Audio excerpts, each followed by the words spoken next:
அனைவருக்கும் வணக்கம். அன்பார்ந்தவர்களே, இப்பொழுது நமது பகுதிகளில் பங்கு திருவிழா காலம். மற்ற மக்களுக்கு அவர்களது ஊர்களில் பலவிதமான திருவிழாக்கள் உள்ளன. ஆனால் நமது பகுதியை பொறுத்தவரை நமது மக்களுக்கு ஒரே திருவிழாதான் பங்கு திருவிழா. இப்பொழுது எப்படி என்று தெரியவில்லை.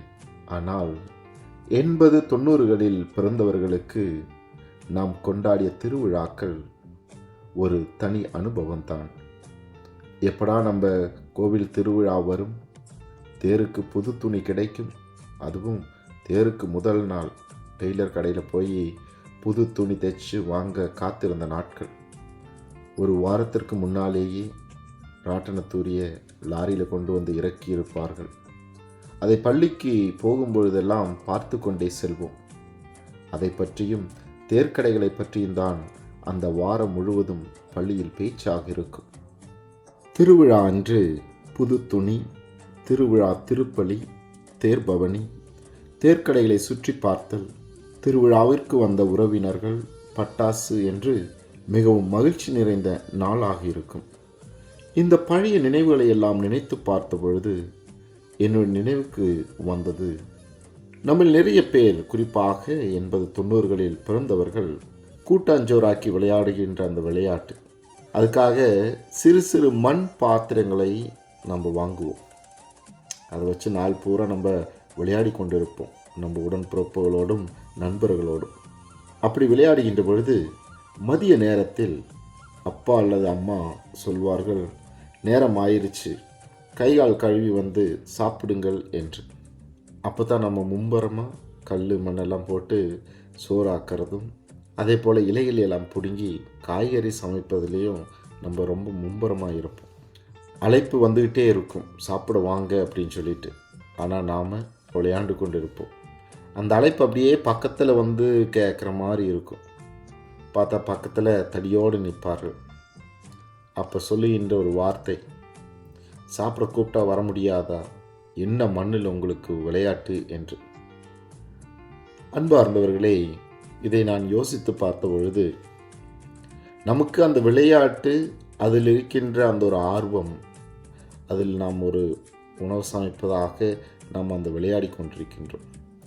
ஆனால் அதே நேரத்தில் நமக்காக, நாம் உண்ணுவதற்காக, நமது ஆரோக்கியத்திற்காக உணவு சமைக்கப்பட்டு நமக்கான அழைப்பு வந்தது.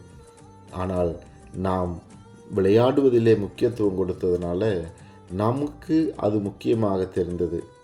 ஆனால் உண்மையாகவே உணவு சமைக்கப்பட்டவர்களுக்கு இது வெறும் மண்.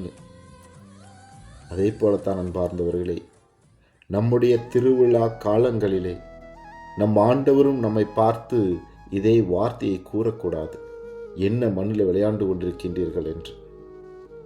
வெறும் வெளி அடையாளங்களுக்காகவும் ஆடம்பரத்தை காண்பிப்பதற்காகவும், அதே போல நம்முடைய இல்லத்திற்கு வருகின்ற விருந்தினர்களை உபசரிப்பதற்காக மட்டும்தான் இந்த திருவிழாக்கள் கொண்டாடப்படுகின்றதா? இத்தனை நாட்கள் நம்முடைய பங்கின் பாதுகாவலர் வழியாக இறைவன் நமக்கு செய்த எல்லா நன்மைகளுக்காகவும் ஒரு நன்றியுணர்வோடு இந்த திருவிழாவை நாம் கொண்டாட வேண்டும். குறிப்பாக சமீப காலத்திலே நம்முடைய பகுதியிலே நிலவிக் கொண்டிருக்கின்ற பலவிதமான குழப்பங்கள், அது குடும்பத்திலாகவும் இருக்கலாம், நம்முடைய சமூகத்திலாகவும் இருக்கலாம், அரசியல் வட்டாரத்திலும் ஆன்மீகத்திலும் பலவிதமான குழப்பங்கள்.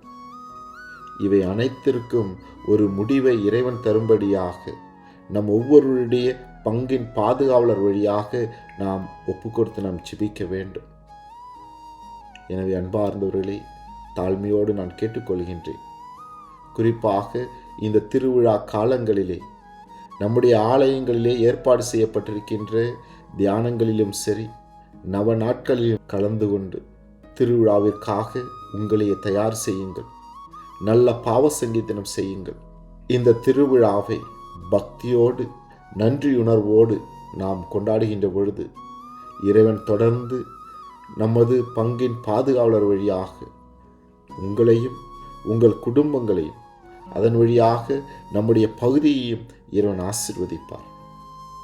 எனவே தயவு செய்து இந்த திருவிழா காலங்களிலே இறைவனுக்கு முக்கியத்துவம் கொடுத்தவர்களாக இறை ஆசிரை பெற்று நாமும் நமது பிள்ளைகளும் மன நிறைவோடும் மன மகிழ்ச்சியோடும் எல்லா ஆசீர்வாதங்களையும் பெற்று வாழ இறைவன் நம்மை ஆசீர்வதிக்கும்படியாக சிறப்பாக இந்த திருவிழா நாட்களிலே ஜெபிக்கும்படியாக உங்கள் ஒவ்வொருவரையும் அன்புடன் கேட்டுக்கொள்கின்றேன். நன்றி.